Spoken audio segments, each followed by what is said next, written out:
Peoples of the worldwide federated internet. What's good?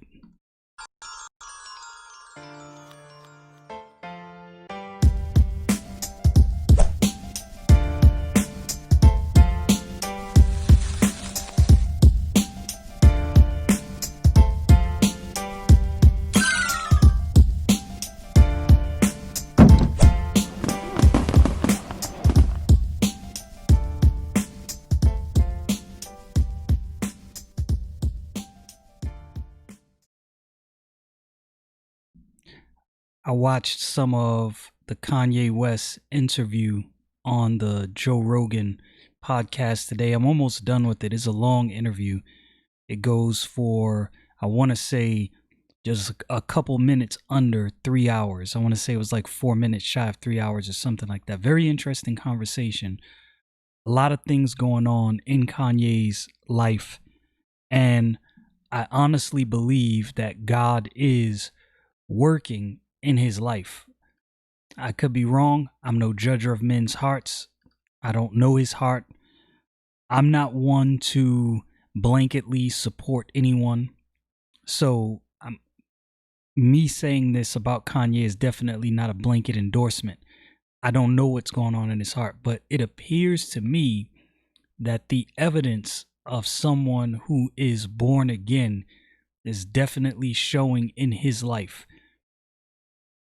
Man is definitely not perfect, not saying that, but in that interview there was some things said and it didn't necessarily deal specifically with what I was thinking today, but it kind of touched on it. So anyway, all of that was really kind of irrelevant, but that's kind of what led me down the path of pursuing this thought, some things I heard him say.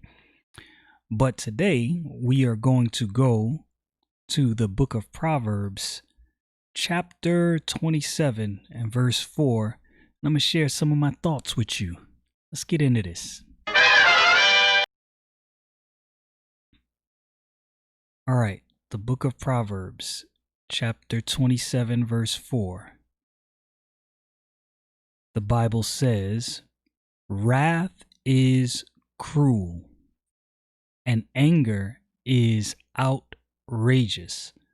But who is able to stand before envy?" Now, when statements like this are made in the Bible, my ears and my eyes perk up, because what happened here is wrath is mentioned, and wrath is cruel, and anger is mentioned. Anger is outrageous. When you see the word "but," that is to contrast what's coming next with what proceeded. And in this context, it's pointing out that envy is worse than wrath and anger. It says, but who is able to stand before envy? So the connotation is, you can deal with wrath and you can deal with anger. We can get around that. But envy? Oh, man. How you going to get around that? Who stands before that? I would have never, and I'm sure I've read this verse many times, but I would have never, in my estimation, put envy as something that was harder to deal with than wrath and anger. But the Bible does. Envy means to feel uneasiness, mortification, or discontent at the sight of superior excellence, reputation, or happiness enjoyed by another. To repine at another's prosperity. To fret or grieve oneself at the real or supposed superiority of another, and to hate him on that account. That is pretty crazy. And I mean, I know that most of us, or most of you listening, probably already knew what envy meant, but a lot of times when I look up words, and I've gotten into the habit of doing this more now, because I don't have the command of the English language that I should have. Being my native tongue, I should have a command of this language, but I realize I honestly don't. So many times when I look up the definition of words, it gives me more breadth to the word. The word has more meat and means a lot more than I realize. So envy, ooh, this is something that's hard to deal with right here. In the book of Proverbs, we're going to go Proverbs 14:30.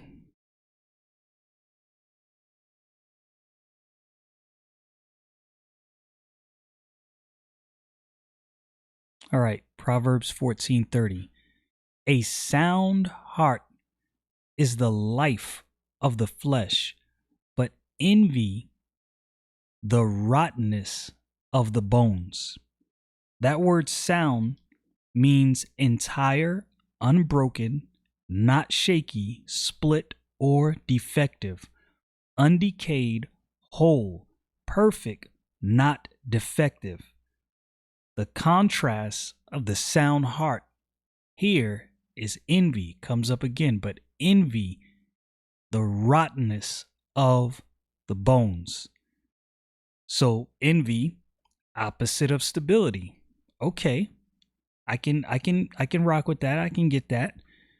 In the book of Job, let me get to it. Job chapter 5 and verse 2.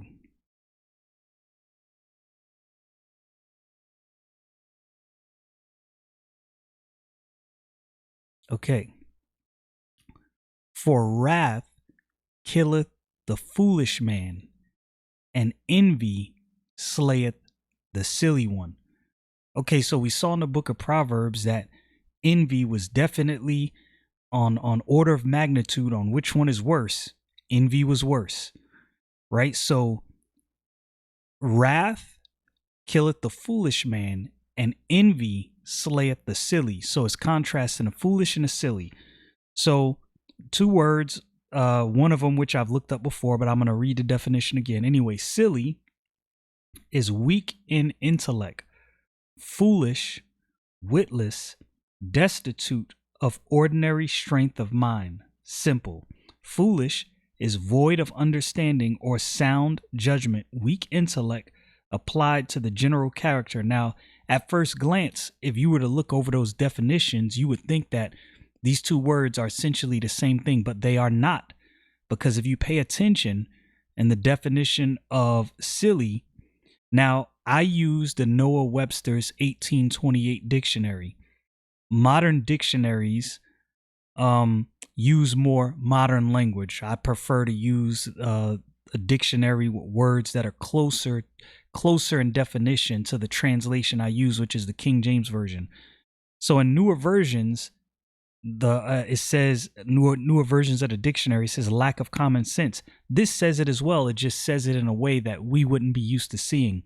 Destitute of ordinary strength of mind. So that separates the silly and the foolish. You see, a foolish man doesn't understand. You can get understanding, but a silly man doesn't even have ordinary reasoning, no common sense. I'm going to read an account for you, and I believe believe about it. It says envy in the context. So we're going to go to the book of Genesis, chapter 37, and I'm going to read verse 11 through verse 28, and we're going to read this Bible account.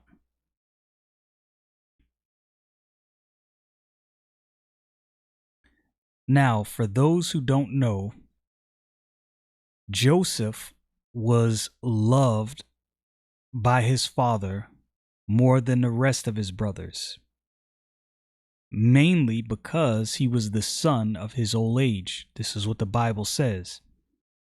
So the brothers don't really feel too good about that. And so we're going to see what happens as a result of this. Verse 11. And his brethren envied him, but his father observed the saying Joseph had a dream, and in his dream, he was pretty much showing, or what he explained, the meaning of his dream is he was going to have authority over his brethren. They didn't like that too much, but his father observed the saying, and his brethren went to feed their father's flock in Shechem. And Israel said unto Joseph, Do not thy brethren feed the flock in Shechem? Come, and I will send thee unto them. And he said to him, Here am I.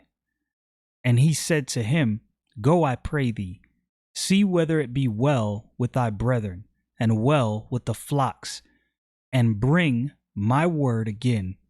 So he sent him out of the vale of Hebron, and he came to Shechem. And a certain man found him, and behold, he was wandering in the field. And the man asked him, saying, What seekest thou? And he said, I seek my brethren. Tell me, I pray thee, where they feed their flocks. And the man said, They are departed hence, for I heard them say, Let us go to Dothan. And Joseph went after his brethren, and found them in Dothan. And when they saw him afar off, even before he came near unto them, they conspired against him to slay him. And they say one to another, Behold, this dreamer cometh. Let me move up a little bit here. All right, verse 20. Come now, therefore, and let us slay him, and cast him into some pit. And we will say, Some evil beast hath devoured him, and we shall see what will become of his dreams. And Reuben heard it, and he delivered him out of their hands, and said, Let us not kill him.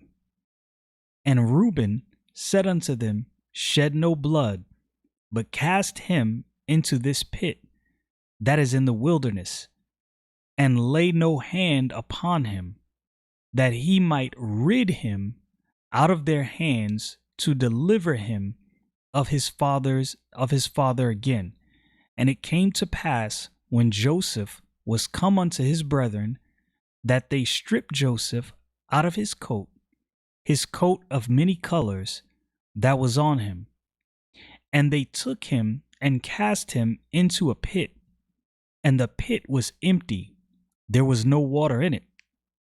And they sat down to eat bread, and they lifted up their eyes and looked, and behold, a company of Ishmaelites came from Gilead, with their camels, bearing spicery and balm and myrrh, going to carry it down to Egypt. And Judah said unto his brethren, What profit is it if we slay our brother and conceal his blood? Come, and let us sell him to the Ishmaelites, and let not our hand be upon him, for he is our brother and our flesh. And his brethren were content. Then there passed by Midianite merchantmen, and they drew and lifted up Joseph out of the pit, and sold Joseph to the Ishmaelites for 20 pieces of silver, and they brought Joseph unto Egypt. So what was the point in reading all that, and what does it have to do with envy? Well, first, we see that Joseph's brothers envied him. That was the whole reasoning behind what they did. And this is the thing about envy, reading through the book of Proverbs and reading the definition. Envy has no reason. Now, you might be thinking to yourself, what do you mean by that? Or what might you mean by that? A person who is angry at you, wrathful, normally you did something to them. Now, it may have been perceived wrong. Maybe they took something wrong, but there's some kind of reasoning behind it, right? So that's a person you can normally reason with. You can either come to some agreement, or you can explain why, no, you took this the wrong way, and that's not exactly what I meant. But envy has no reason. Let me read the definition again.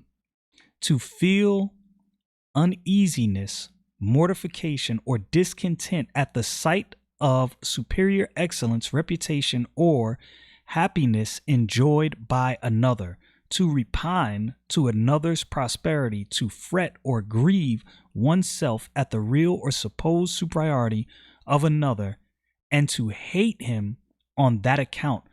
So you hate a person for something they have no control over, something that they did not do to you, no reason.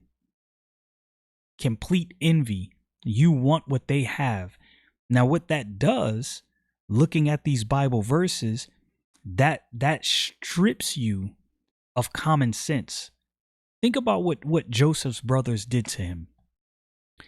No doubt their father Israel explained to them and taught them about the Most High God of heaven and earth. No doubt their father explained to them God's promise to him. So you have to think during this time, the reverence for God was different in this sense. In the day and age we live in now, there's separation of time between biblical events and now. People's hearts have waxed cold, as the Bible says. Many people are just atheistic wholeheartedly. When you read through the Old Testament, now there were many people and many cultures that were paganistic, but they all believed in a creator. Now, many of them worshiped a false creator, and they didn't worship the Most High God of heaven and earth. But when you look in the Old Testament, normally when God did something for the children of Israel, or they went through something and the people abroad saw what God did, many times they worshiped God. Look at what happened in the book of Jonah with the men who were on the boat with him. So these are the children of Israel. They know the Most High God of heaven and earth. They know the promise of God to Israel. And what do? First, they conspire to kill off their brother. Then they got a spark of common sense, right? There was a spark of common sense there, like, ooh, wait a minute, no, we shouldn't do that. Hey, I got an idea. Let's sell him off. Knowing God's promise to their father, promising to bless his seed, these men conspired directly against the promise of God. If there was ever a situation that lacked no common sense, that was it. So this is what I'm seeing in that instance. This is what happens when you envy some, because there's no reasoning behind this envy. They didn't do anything to you. Maybe they attained to a status you wanted to attain. They didn't do anything to you. Maybe they're respected by people you want to respect you. And because of that, that envy swells up. So common sense goes out the window. You become silly. You do things that don't make sense. This is one thing I've learned, especially as a believer. When people attain to a status, when people reach a goal that I would like to reach myself, the first thing I do and the first thing I say to myself is, what are they doing that I'm not doing? I begin to analyze where I went wrong. Instead of filling my heart with envy, hating this person for no apparent reason at all, I analyze what I did versus what they did, because clearly I missed something and there's a learning opportunity here. Envy robs you of that common sense. Common sense is out the window. Once you steeple into envy, all common sense is gone. Look at what Joseph's brothers did. No common sense whatsoever. They sold him off to Egypt. And in the long run, his vision came true anyway. And they were under his authority. So they still didn't win. Envy gets you nowhere. It does not help you at all. We can look at Cain and Abel, another story where we see how envy is carried out to its end. Imagine, I want you to think about this. You are literally talking with God. God says, "Why are you angry? Your brother brought me a better sacrifice. All you had to do was bring me a sacrifice worthy, right? Bring me an offering worthy.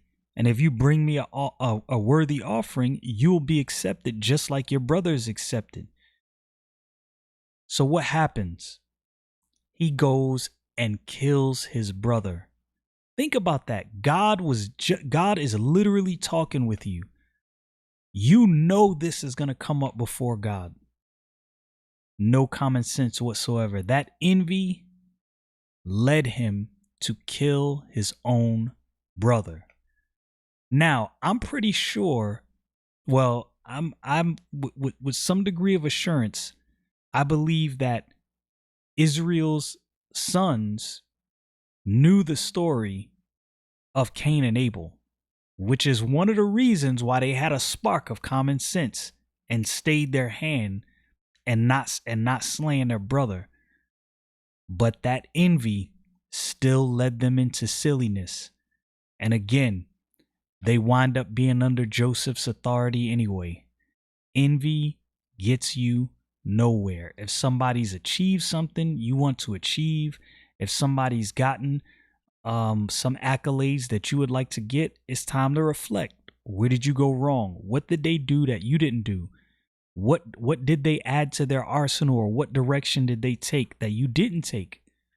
Learn from it, but don't envy. Nobody's helped with that. Y'all know what it is. Stay frosty, people.